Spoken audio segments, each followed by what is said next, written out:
something truly shocking just happened in international football, and it's left millions of Brazilian fans stunned. Moments ago, the match between Brazil and Japan came to an end, and unbelievably, Brazil has lost 3-2.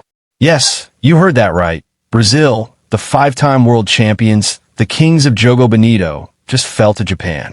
But before you jump to conclusions, let's ask the real question. Did Brazil actually play badly? Because if you watch the game closely, you'll know the answer isn't that simple. Brazil didn't lose because of poor team performance. They didn't lose because Japan outclassed them tactically.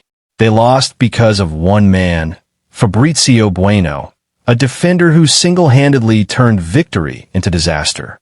Now, let's break down exactly what went wrong.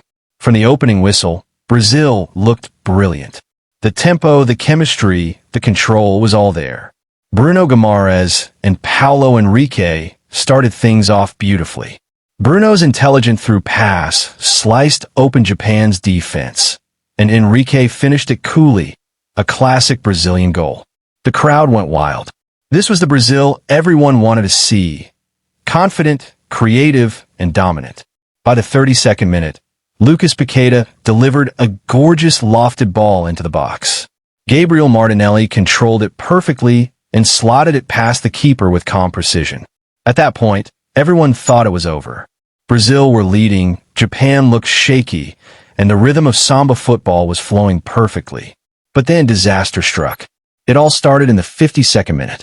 Japan sent a routine long ball into the box. Nothing too dangerous, but Fabrizio Bueno completely lost his footing. He slipped, fell awkwardly, and left the Japanese striker unmarked. Goal! Just like that, Japan were back in the game. One slip, one moment of carelessness, and the entire momentum shifted. And if you thought that was unlucky, wait for what came next.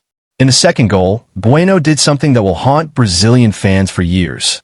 He scored an own goal. Yes, you heard that correctly.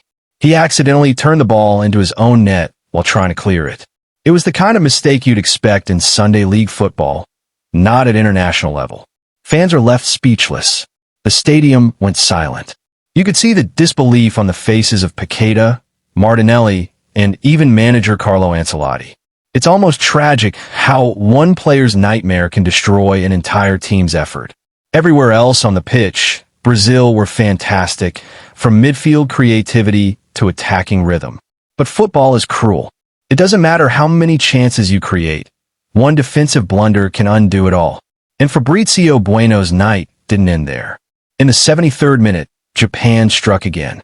A high cross came into the box. And guess who was supposed to clear it? Bueno. Standing at 192 centimeters tall, he should have easily dealt with it. But somehow, he misjudged the ball, failed to head it away, and Japan's striker, just 183 centimeters tall, beat him to it and scored. Unbelievable. This goal sealed Brazil's fate. Japan 3, Brazil 2. The dream turned into a nightmare. But Bueno wasn't the only one at fault. Brazil's goalkeeper, Hugo Souza, also looked uncertain throughout the game. Every cross, every rebound, he looked nervous. And honestly, it made one thing clear. Without Alisson Becker, Brazil's goal feels unprotected. Souza lacked confidence, decision-making, and communication, and it showed. When a defense doesn't trust its keeper, chaos spreads. Even Lucas Beraldo, Brazil's other center back, struggled to stay composed as Japan began pressing harder. They panicked. They hesitated. And that hesitation cost Brazil dearly. Now, let's talk tactics, because even Carlo Ancelotti, one of the most experienced managers in world football, made some questionable choices. He allowed both wingbacks to push too far forward, leaving massive gaps behind them. Japan's quick counterattacks exploited those spaces perfectly. Their wingers used the width, stretched Brazil's defense, and punished every mistake. Ancelotti wanted Brazil to play attacking football, but Japan turned that ambition against them. And by the time he tried to fix it, it was already too late. Here's the truth. Brazil did not play badly. Their passing was crisp, their attack was fluid, and their energy was high. They did everything right, except in defense. And unfortunately, in football, defense wins matches. One player's poor night can erase the brilliance of 10 others. And that's exactly what happened today. Fabrizio Bueno's mistakes will go down as one of the most painful moments in recent Brazilian football.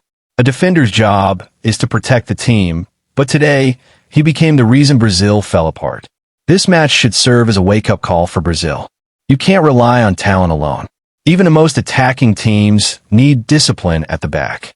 For Ancelotti, this defeat will raise big questions. Should Fabrizio Bueno still start in defense? Is Hugo Souza ready to wear the national jersey? And how can Brazil fix their defensive line before the next international window? These aren't easy questions, but they must be answered quickly. So let's be honest, Brazil didn't lose because Japan were extraordinary. They lost because of one man's errors. Fabrizio Bueno's performance tonight was catastrophic, from the first slip to the own goal to the failed clearance. It was a defender's nightmare on repeat. Football is a team game, yes, but sometimes one mistake can write the entire story. And tonight, that story was written by Fabrizio Bueno. Brazil's beautiful football was undone by its own defender. A painful reminder that even giants can fall, not by the power of their opponents, but by their own weakness. Now it's your turn. What do you think about this match? Was this just a bad night for Brazil, or is there a bigger problem in the team's defense? Share your thoughts in the comments, because one thing's for sure, this defeat will be talked about for a long, long time.